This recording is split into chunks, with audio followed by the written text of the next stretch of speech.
21 April 2024 দুবাইয়ের সোনার দাম ভারতের টাকায় কত দেখুন।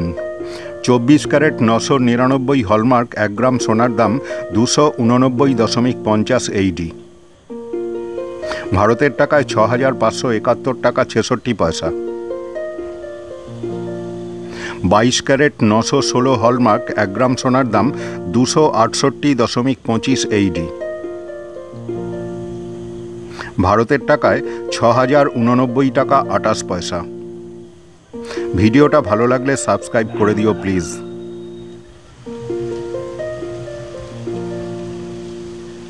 21 ক্যারেট 875 হলমার্ক 1 গ্রাম সোনার দাম 259.50 AED। ভারতের টাকায় 5,890 টাকা 66 পয়সা। 18 ক্যারেট 750 হলমার্ক 1 গ্রাম সোনার দাম 222.50 AED। ভারতের টাকায় 5,050 টাকা 76 পয়সা। আবারও বলছি, ভিডিওটা ভালো লাগলে সাবস্ক্রাইব করে দিয়ে চ্যানেলটাকে এগিয়ে দিও প্লিজ।